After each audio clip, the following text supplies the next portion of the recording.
శివం మూలమిదం జగత్. శివ అనే రెండక్షరాల తత్వం సమస్త జగత్తుకు ఆధారభూతం. శివనామం త్రిగుణాతీతం, విశ్వ సంరక్షకం, సర్వకారణ కారకం.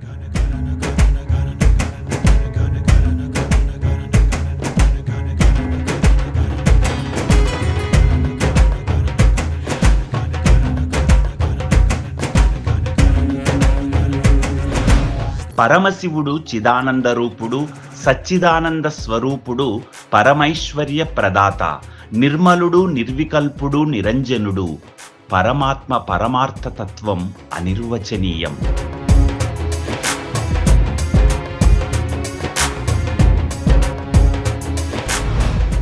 శివ అనే శబ్దం విలక్షణమైనది, విశిష్టమైనది, అనంత, అగణిత, అఖిల స్థల వ్యాప్తమయ్యింది.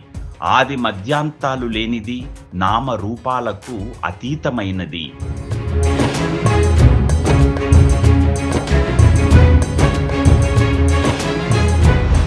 స్థూల సూక్ష్మ ప్రపంచానికంతటికీ అధిష్టానమై నడిపించే నిరామయ శక్తే శివం.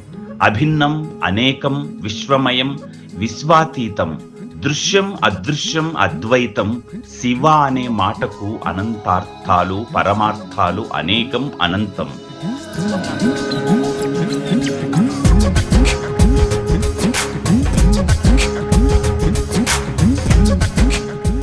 ఆదిదేవుని కొలవబడే పరమేశ్వరుని రూప రహస్యమేంటి?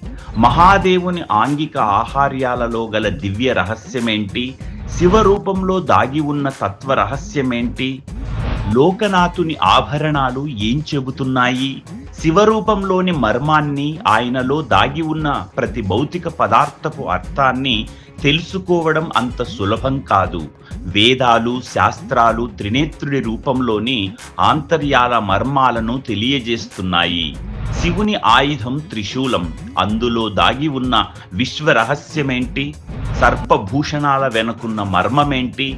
కాలకూట విషాన్ని కలిగి ఉండే సర్పాల్ని ఎందుకు ధరించాడు? దడదడ మోగే ఢమరుకం ఏం చెబుతోంది? లలాటంపై మిలమిల మెరిసే మూడో కన్ను దేనికి సంకేతం? కాంతులునే చంద్రవంక జటాజూటంలో ఎందుకు చేరింది? రాత్రి రారాజు శివుని తలపై ఆభరణంగా ఎందుకు చేరాడు? విభూతిమయమై ఉండే మహాదేవుని శరీరం ఏం చెబుతోంది? ఇలా పరమశివుని రూపంలోని ప్రతి అణువు ఎన్నో తత్వాల్ని తనలో ఇముడ్చుకొని ఉంది. మనకు తెలియని ఎన్నో దైవ రహస్యాలకు నెలవు ముక్కంటి రూపం.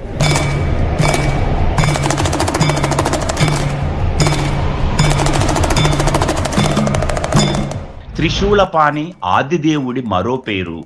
నిత్యం సర్వేశ్వరుడు త్రిశూలాన్ని చేతబట్టి ఉండాడని అందరికీ తెలుసు. ఆ త్రిశూలం ఏం చెబుతోంది? త్రిశూలం పైభాగంలో ఉండే మూడు కొనల్లో నిగూఢ అర్థం ఏమిటి? ప్రతి మనిషిలో అంతర్గతంగా దాగి ఉండే సత్వ, రజ, తమో గుణాలకు గుర్తు త్రిశూలం. వాటికి ప్రతీకగానే మూడు కొనలు మొనదేలి ఉంటాయి. వీటి అడుగున శూలహస్తం ఉంటుంది. ఈ మూడు గుణాలు ఒకటై త్రిగుణాతీతంగా శివుని చేతిలో త్రిశూలమై ప్రకాశిస్తున్నాయి. నిజానికి మానవులలో గల సత్వ, రజోస్తమో గుణాలకు హరించే శివాయుధం త్రిశూలం. శివుడు తన యోగ సాధనలో మూడు గుణాల్ని తన వశం చేసుకొని నిర్గుణ స్థితిని పొందాడు. అందుకే శివుణ్ణి నిర్గుణాకారంగా ధ్యానిస్తాం. ఆ ధ్యాన సమయంలో రంధ్రాల గుండా పోయి వచ్చే గాలిని గమనించాలి. ధ్యానం చేసినంత మాత్రాన మానవుడు త్రిగుణాలను దాటి నిర్గుణ స్థితిని పొందే అవకాశం ఉందా అంటే ఇక్కడో విషయం గమనించాలి. ఈడ, పింగళ నాడుల గుండా ఉచ్ఛ్వాస నిశ్వాసలుగా గాలి ప్రవహిస్తుంది. కొద్ది కాలం తర్వాత అంతఃశుద్ధి జరిగి వెన్నెముక దిగువ భాగంలో ఉన్న సుషుమ్న తేజోవంతం అవుతుంది. ధ్యాన సాధన ద్వారా దిగువ నుండి ఆరోహణ క్రమంలో భ్రూ మధ్యమం గుండా శిరస్సుకు ఈ తేజోశక్తి చేరుతుంది. ఇదే బ్రహ్మ జ్ఞాన కేంద్రం. ఈడా, పింగళ, సుషుమ్నల త్రివేణి సంగమ స్థానం. ఇలా త్రిగుణాతీతం దాటాక లభించేదే నిర్గుణతత్వం. మానవునిలోని ఈ మూడు గుణాలను హరింపజేసే నిర్గుణాన్ని ఇచ్చేదే త్రిశూలం యొక్క పరమార్థ రహస్యం.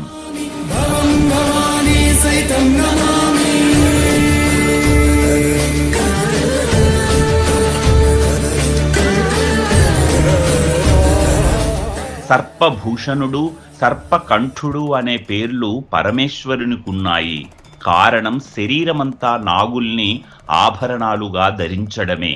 అష్టసిద్ధుల్ని అవలీలగా దాటినవాడు భూతనాథుడు. ఈశతత్వం ఆయన సొంతం. యోగ శాస్త్రం ప్రకారం కుండలిని శక్తిని సర్పాలతో పోలుస్తారు. కుండలిని శక్తిని వశపరుచుకున్న వాడిగా శివుడి కంఠాభరణముగా, కరకంకణముగా, వడ్డానముగా, గండ పేరండగా, జటాజూటంలోనూ పాములు చుట్టుకొని ఉంటాయి.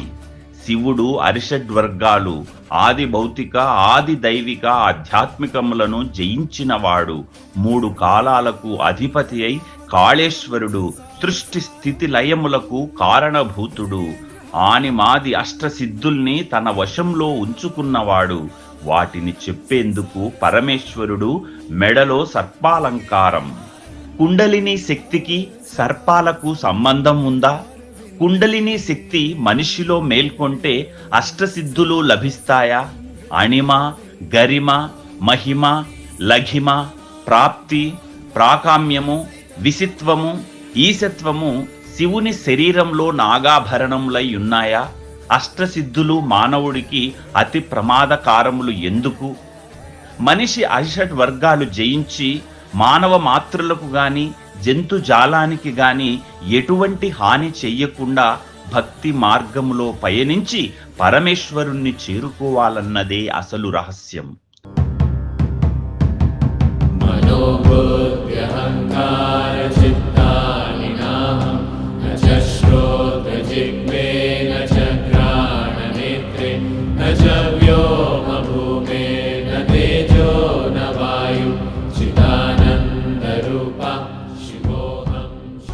మహేశ్వరుని చేతిలో మోగే ఢమరుకం తత్వం ఏమిటి? శబ్ద గుణకము, వ్యాకరణములు ఈ ఢమరుకం నుండే పుట్టాయా? ఢమరుకం మోగితే శివుడు ఆనంద తాండవం ఎందుకు చేస్తాడన్నది సాధారణ మానవులకు అర్థం కాని రహస్యం. మంత్ర పుష్పానికి, బిల్వ పత్రానికి, చిన్న కైమోడుకి పరవశించే పరమశివుని ఢమరుకనాదం వెనుక ఉన్న శివతత్వపు రహస్యమేంటి? శివ తాండవానికి ముఖ్య సంగీత వాద్యం కూడా ఢమరుకమే. ఇదే శబ్ద గుణకం.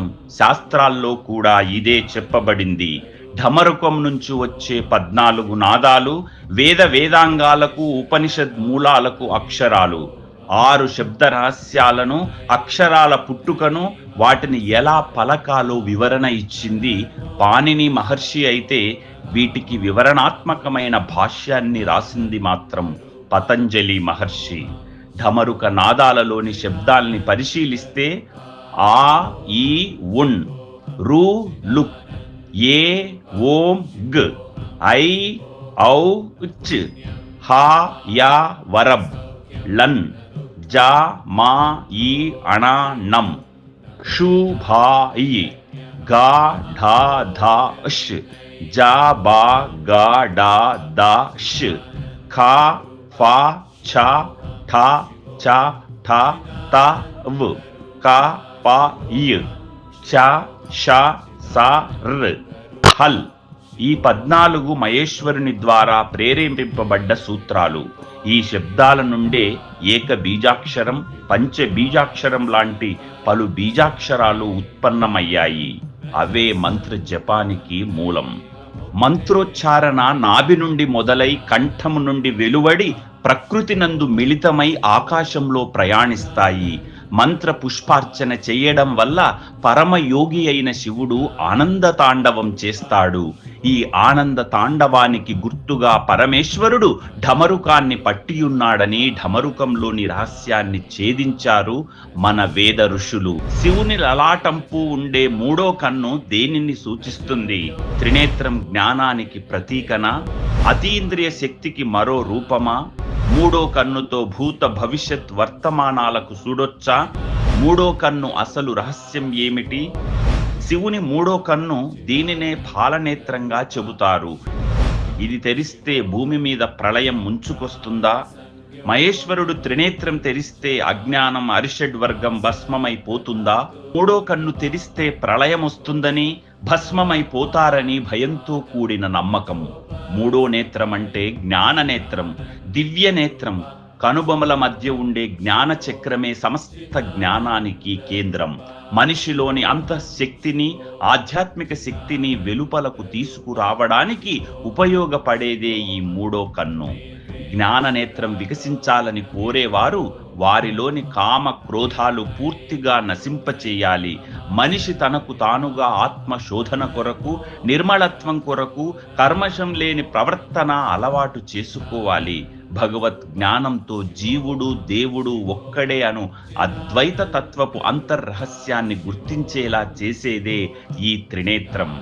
పరమేశ్వరునిలో బాహ్యంగా కనిపించే ఈ జ్ఞాననేత్రం అందరిలోనూ ఉంటుంది. ఆ నేత్రాన్ని తెరవడానికి సాధన చేయాలి. భగవంతుని ధ్యానంలో అరిషడ్ వర్గాలను విడిచి ముందుకు నడవాలి.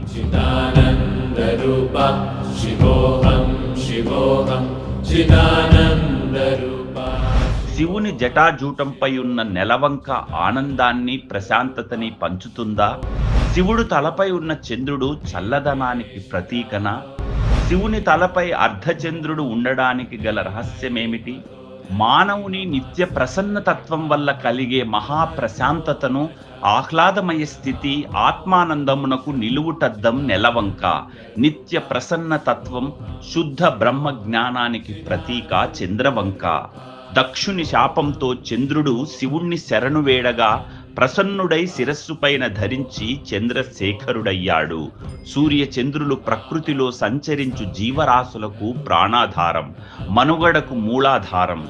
చంద్రుని యొక్క వెన్నెల కాంతి ఓ దివ్య ఔషధం. ఆయుర్వేద శాస్త్రం కూడా దీనిని నిరూపించింది. చీకటిలోనే సృష్టి జరిగేది. ఆ రాత్రికి రారాజైన చంద్రుణ్ణి సైతం తన తలపై పెట్టుకొని అన్నిటికీ తానే మూలమని చెప్పడమే నెలవంకలోని రహస్యం. శివోహం శివోహం అహం మే వికల్పో నిరాకార రూపో విభుత్వాచ సర్వత్ర సర్వేంద్రియాణం రజస్సంగతం. శివుని తలపై గంగ తాండవం చెయ్యడానికి కారణమేంటి? అంబరాన్నుంచి జాలువారిన గంగను శివుడు తన జటాజూటంలో ఎందుకు బంధించాడు? ఈ విషయాన్ని మానవ జాతికి పోల్చి చూస్తే చంచలమైన మనస్సును అదుపు చేయక విచ్చలవిడి తత్వాన్ని అలవరుచుకొనుట అని అర్థం. ఉవ్వెత్తున పొంగి ప్రవహించే ప్రవాహంతో వేగంగా వచ్చే గంగను శివుడు తన శిఖలో బందీ చేసి వేగాన్ని నియంత్రించి భూమిపై జీవించు జీవులను రక్షించాడు. కళ్ళెం లేని గుర్రంలా మనసు హద్దులు దాటి కోరికలను రేకెత్తించినప్పుడు ఆధ్యాత్మిక భావనలతో మనస్సుని నియంత్రించి సక్రమమైన కార్యానికి మనస్సు లగ్నం చెయ్యమని చెప్పడమే ఇందులోని అసలు రహస్యం.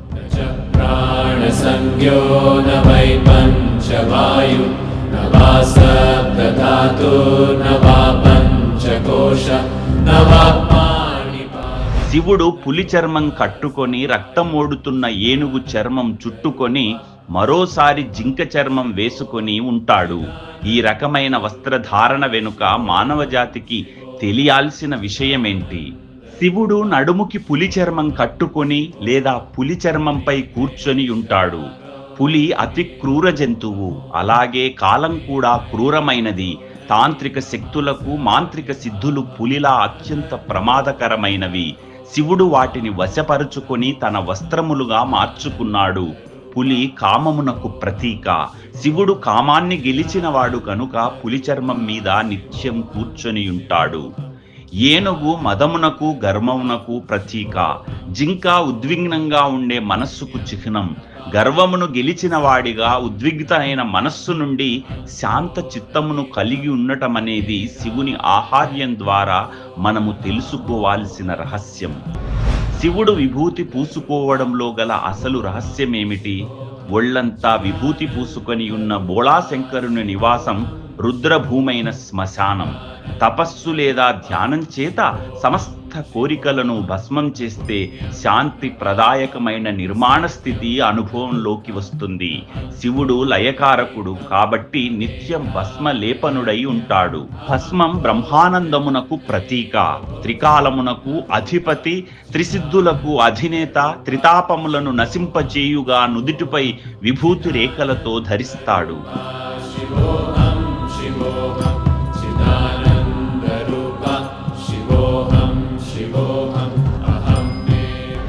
శివలింగ విషయానికి వస్తే శివలింగం ఆకాశం, భూమి దాని పీఠం. ఇది సర్వదేవతలకు స్థానం. సర్వం ఇందులోనే లయమవుతుంది. లయించిన జగత్తును తిరిగి సృష్టించేది కూడా ఈ లింగమే. శివనామం గంగానది లాంటిది. ఆయన ధరించే విభూతి యమునా నది లాంటిది. రుద్రాక్ష సర్వ పాపాలు దహించే సరస్వతీ నది. ఇదే త్రివేణి సంగమం. శివలింగానికి అడుగున బ్రహ్మ, మధ్యపీఠంలో విష్ణువు, లింగాగ్రంలో పరమేశ్వరుడు ఉంటారు. కనుక శివలింగం సకల దేవతల స్వరూపం. శివపూజ సర్వదేవతల పూజ. అంతేకాదు కాలం కూడా ఈశ్వర స్వరూపం. లోకంలోని అందం, ఆనందం, అనుభవం, సత్యం, స్వప్నం, ప్రతి కణం, ప్రతి క్షణం అన్నీ శివలీలలే. శివుడు ఆకారుడు, నిరాకారుడు, అనంత తేజోమయ శక్తి స్వరూపం. బ్రహ్మాండమైతే ఆ బ్రహ్మాండంలోని చరాచర జీవాత్మల సృష్టి, స్థితి, లయకారక పరబ్రహ్మ స్వరూపుడే శివుడు. జాలి, దయ, కరుణ, ప్రేమ, మంచి ఇవన్నీ శివమే. అసలు ప్రకృతిలో ఉన్నదంతా శివతత్వమే. శివం అంటే శుభాలు కలిగించేవాడు. ఆనందం, మనస్సు, ప్రాణం, విజ్ఞానం, వాక్కు, ఇలా పరమేశ్వరుడు పంచకళామూర్తి. శివమే సత్యం, శివమే నిత్యం, శివమే అనంతం, శివమే జ్ఞానం, శివమే చైతన్యం, శివమే సర్వ జగత్తులకు మూలాధారం. శుభం భూయాత్. శివోహం శివోహం చిదానంద రూప